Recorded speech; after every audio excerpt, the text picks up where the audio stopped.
কিছু ফেলে যদি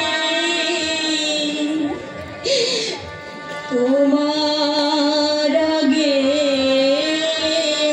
চলে যায় তুমি কেঁদো না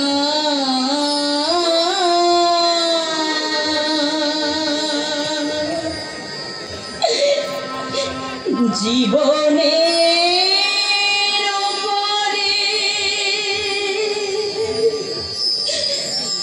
আমি হব পথ চেরব তুমি ভেব না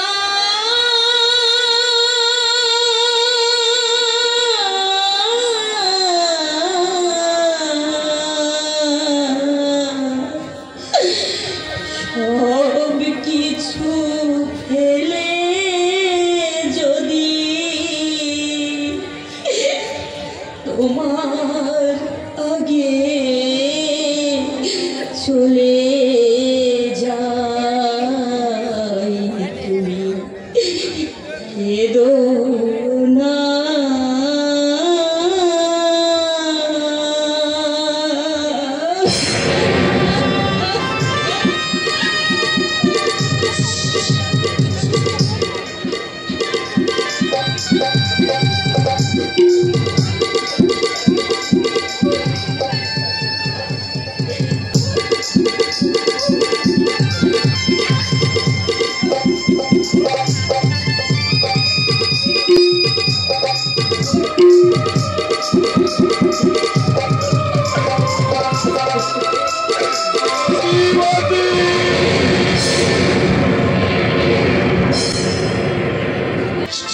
চলে গেল আবার আবার শ্রীমতী আমাকে ছেড়ে চলে গেল।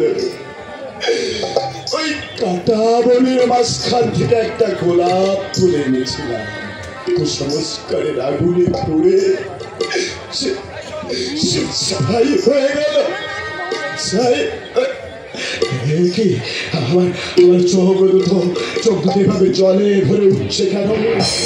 দেখি দেখি আমার মাতৃবিয়োগের ব্যথা না স্ত্রী বিরহের বেদনা।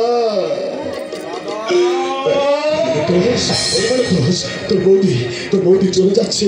আমার বাবা তোর বৌদিকে ডাইনি বেদু আখ্যা দিয়ে এই বাড়ি থেকে তাড়িয়ে দিয়েছে। জানা ভাই জানা, তুই তোর বৌদিকে এই বাড়িতে ফিরিয়ে নিয়ে আয়। দাদা ওই ভগবান বৌদিকে রক্ষা করবে তো। তুমি এসো দাদা। কোথায়? শ্মশান যাত্রার সময়। শ্মশান যাত্রার সময় হয়ে গেছে। হ্যাঁ দাদা, মাকে চতুর্থলায় তোলা হয়েছে। তোলা হয়েছে। তাই তো তুমি মায়ের বড় ছেলে, বড় কাজটা যে তোমাকেই করতে হবে দাদা। এই মানে তো আমাদের মাকে চতুর্থলায় করে শ্মশানে নিয়ে যেতে হবে। হ্যাঁ দাদা, আমাদের গর্ভধারিণী মাকে আগুনে পুড়ে ছাই করে দিতে হবে। আর আমরা মা বলে ডাকতে পারবো না।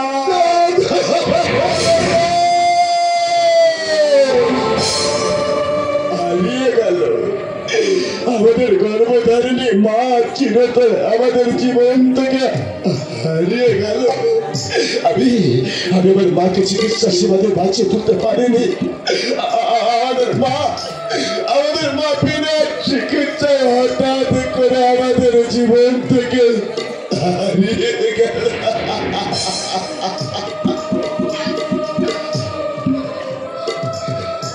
তুমি দেরি করো না দাদা, গ্রামের লোক সবাই এসে গেছে।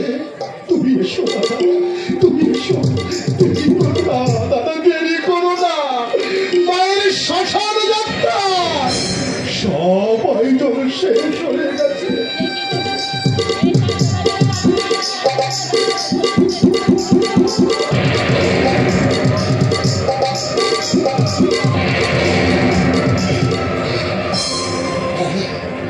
আমি আমার মায়ের বড় ছেলে। বড় কাজটা তো আমাকেই করতে হবে। মনের ঝড় মনে থামিয়ে রেখে ধীর স্থির শান্ত ভাবে উচ্চারণ করতে হবে সাতের মন্ত্র। কিন্তু আমি কেমন করে স্থির থাকবো? একদিকে মাতৃবিয়োগের ব্যথা, আর অন্যদিকে ঘরে দুঃখের ভাগ্য নিয়ে আমি জন্মেছি। দুঃখের পথে চলতে চলতে দুঃখের অন্ধকারে একদিন আমি হারিয়ে যাব। কেউ আমার জন্য কাঁদবে না, কেউ কাঁদবে না।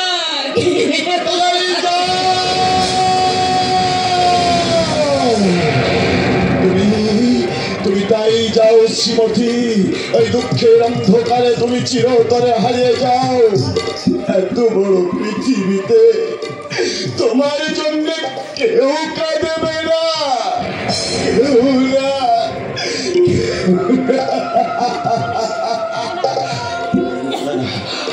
এক্ষুনি মাকে চতুর্থরায় করে ওই শ্মশানে নিয়ে যেতে হবে। শ্মশান চিতায় মাকে তুলে দিয়ে মায়ের মুখাগ্নি করতে হবে আমাকে। যে মা 10 মাস 10 দিন গর্ভে ধারণ করে অসহ্য নরক যন্ত্রণা সহ্য করে এই পৃথিবীর আলো বাতাস রেখেছিল, উপভোগ করিয়েছিল, সেই মাকে আজ আগুনে পুড়িয়ে ছাই করে দিতে হবে। আগুনে পুড়িয়ে মাকে